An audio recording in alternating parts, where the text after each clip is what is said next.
Assalamualaikum ya akhi ya ukhti. Assalamualaikum ya akhi ya ukhti. Salam-salam wahai saudaraku, semoga Allah merahmatimu. Salam-salam wahai semua, semoga kita dapat berkahnya. Assalamualaikum warahmatullahi wabarakatuh. Alhamdulillahi rabbil alamin. Wassalatu wassalamu ala asrofil anbiya'i wal mursalin wa ala alihi wa ashabihi ajma'in. Amma ba'd. Dewan Hakim yang arif dan bijaksana, hadirin para pecinta syarhil Quran yang kami banggakan.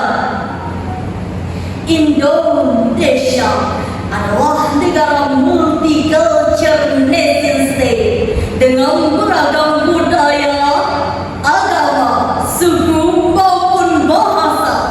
Bukan cuma di Asia Tenggara, tetapi dunia pun mengakuinya.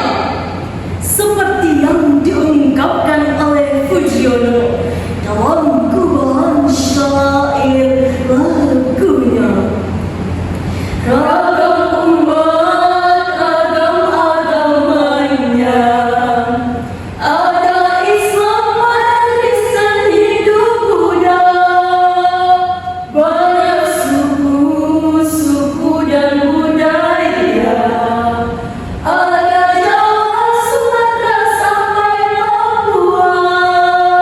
Semuanya di negeri ini bersatu di Bhinneka Tunggal Ika, mantapkan hadirin.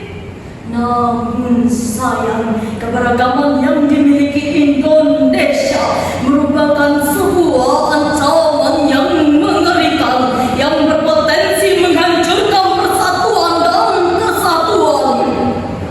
Kebiasaan memperdebatkan perbedaan, melakukan tindakan kekerasan, bahkan memicu konflik massal. Pantaslah kalau keberagaman ini seperti api di dalam sekam yang sewaktu-waktu bisa tersulut dan memanas, bahkan membakar bangsa ini. Untuk itu, membangun kekuatan melalui keragaman di Indonesia adalah syarhil Quran yang akan kami sampaikan pada kesempatan ini sebagai rujukan Al-Quran surah Al-Hujurat ayat 13.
berlindung kepada Allah dari godaan syaitan yang terkutuk.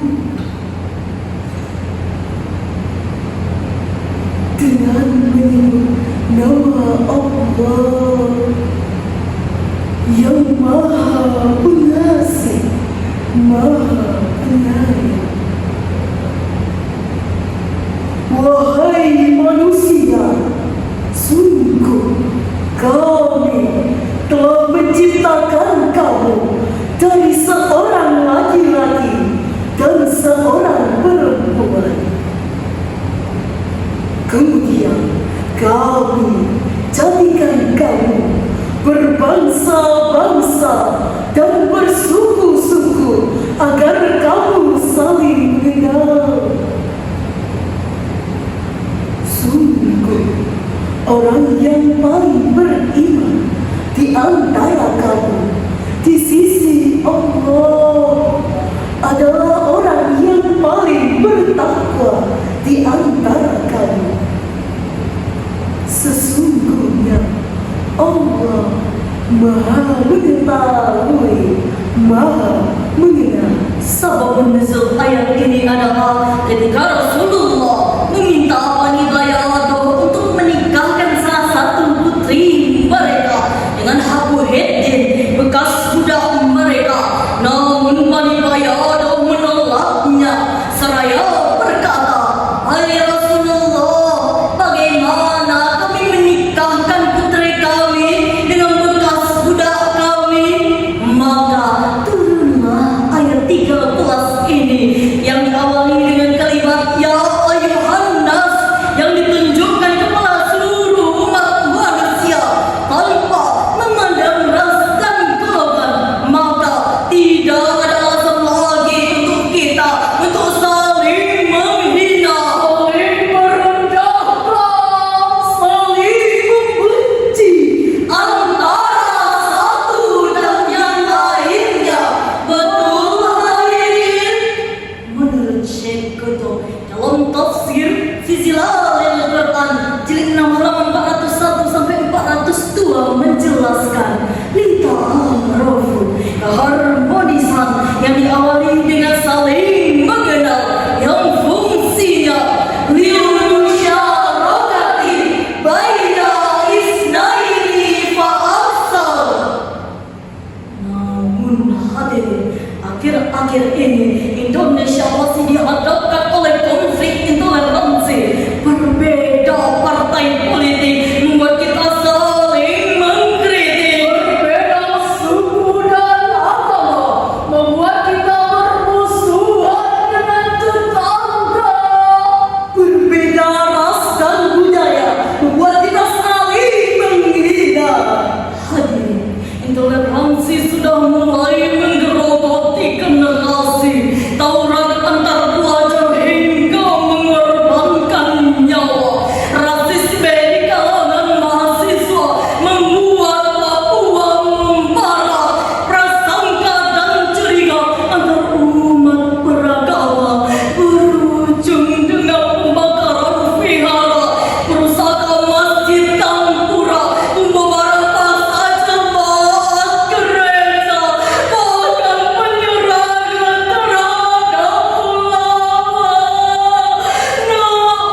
Lalu hadirin, bagaimana cara kita membangun kekuatan di tengah keberagaman? Sebagai jawabannya, mari kita renungkan Al-Quran surah Al-Anfal ayat 40.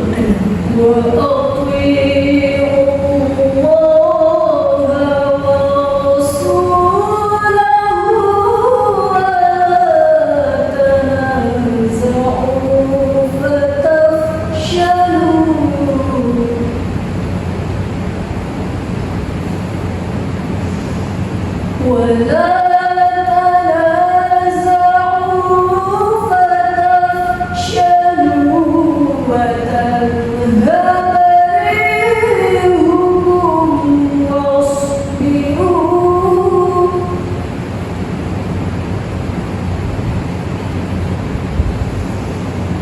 إن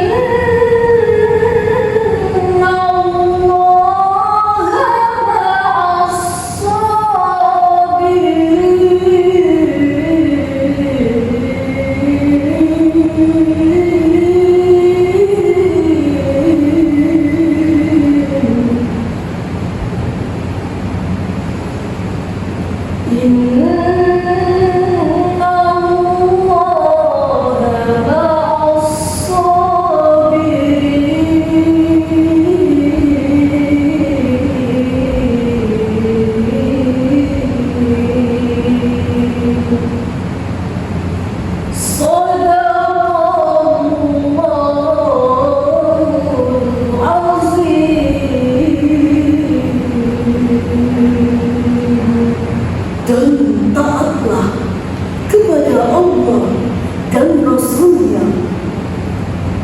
dan janganlah kamu berbantah-bantah yang menyebabkanmu menjadi gentar dan hilang kekuatanmu,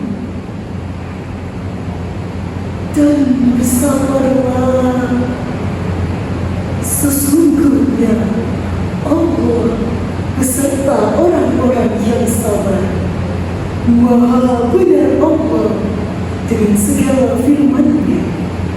Demikian hadirin, perang yang kita hadapi sekarang bukan perang mengusir penjajah, bukan perang bersenjata, tapi perang fitnah dan agama, perang ringan dan ujaran kebencian yang menyebabkan perpecahan bangsa. Pantaslah kalau Insinyur Soekarno berkata, "My struggle is easier than you, because I rebel the invaders, while you shoot against your own people."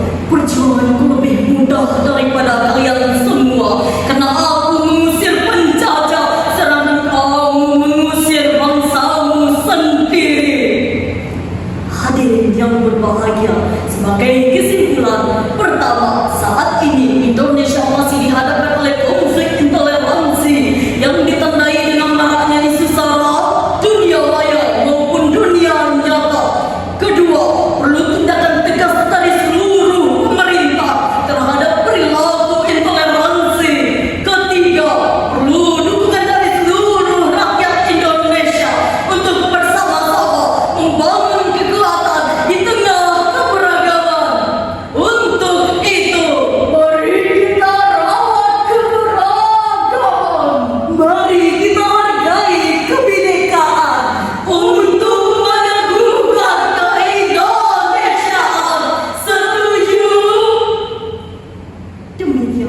paham yang dapat kami sampaikan.